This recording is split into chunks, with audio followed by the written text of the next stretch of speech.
I have this box from LEGO IKEA Bygglek, and I'm gonna turn it into a homestead on the sandy desert planet of Tatooine from the popular Star Wars movies. Just like Luke Skywalker's homestead, I want it to be a bit down into the ground, so this will be like the level of the ground, and I want it to have some sort of a little road going down here on a slope, some rocky pieces, maybe a cave, and a little homestead building. And of course it will be a moisture farm, so it needs to have some of those moisture evaporators. We're going to start with the largest segment, which is the cave slash road slope. And it looks like this. I've used some burps for the main structure of this building. And I put some hinges underneath here, so this is on a plate. And then, as you can see, I've used these larger slope pieces to create a straight line here. This is where we have the nasty stuff.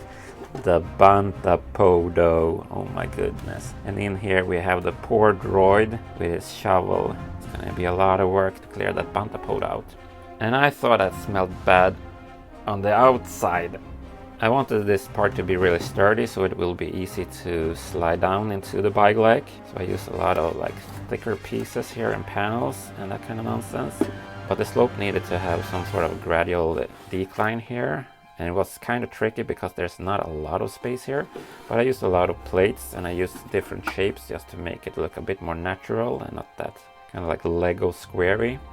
And here we have an old school Lego design for a moisture evaporator. The entrance to the cave looks pretty nice. So let's try to squeeze this down. It's kind of tricky, to be honest. It's really tight. Okay, in it went. You can actually turn this upside out without it falling out. To complete the slope down, here is just a simple burp piece and some more of those plates in different shapes. That will go in there.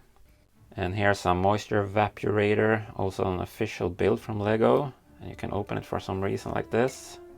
And you can put this switch up, I don't know why. So that's a fun play feature, I guess. Now this build is a little bit more interesting because I used a burp piece, but I put it on some snot pieces, so it's going this way instead of the normal that is this way. And then I have a little hinge piece that goes in here that just holds that in place, because you get this little gap in between there. But that just works perfect, so that's pretty cool. Fun way to use it in another way, a piece that we've seen so many times before. And of course we have the moisture evaporators on top of here, and the idea is that this is a tank for the moist or the water where they store it, but in fact it holds a secret rebel base with the very famous, oh look, it's a Misa Yaya. Misa, so smart to see you. Please subscribe to Sulbrick's channel.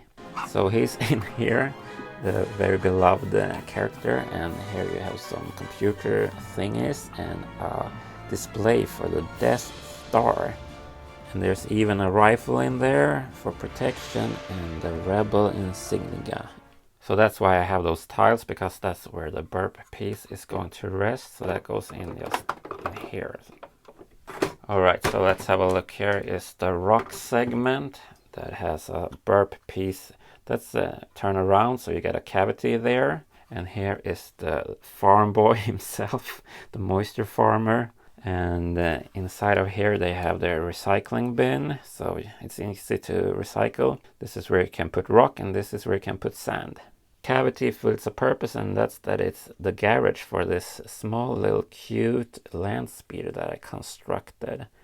Super small, but it's perfect for one person.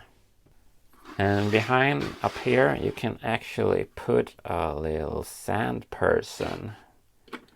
Yeah, I don't like to call them Tusken Raiders or sand people. They're individuals, so he's a sand person.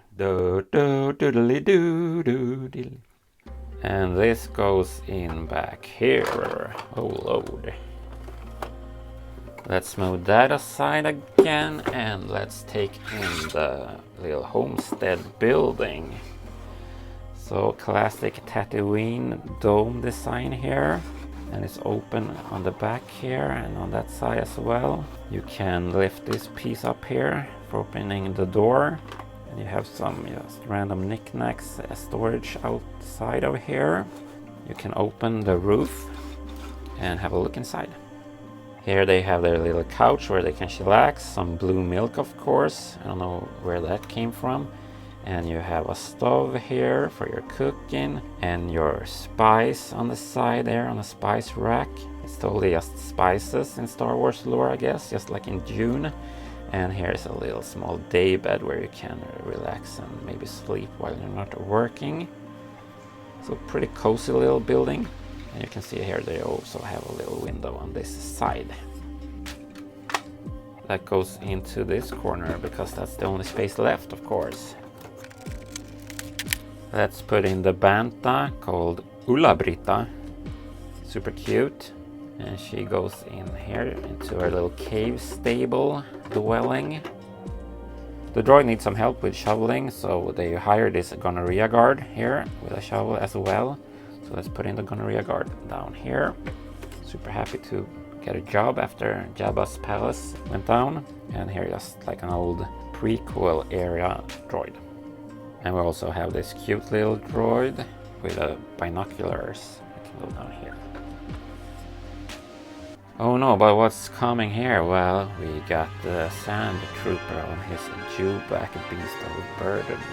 Now I got some intel on that you're hiding some sort of rebel base down here. Is that true, farm boy?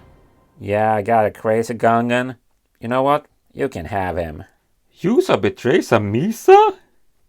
All in all, I'm quite happy with this. Looks pretty cool, so let's have a look here on all this stuff here. And you can, of course, play around a lot with this. I think this would be fun for a kid, but also as a display piece. And with that said, may the force be with you. Stay out of the nonsense, stay awesome, and please subscribe.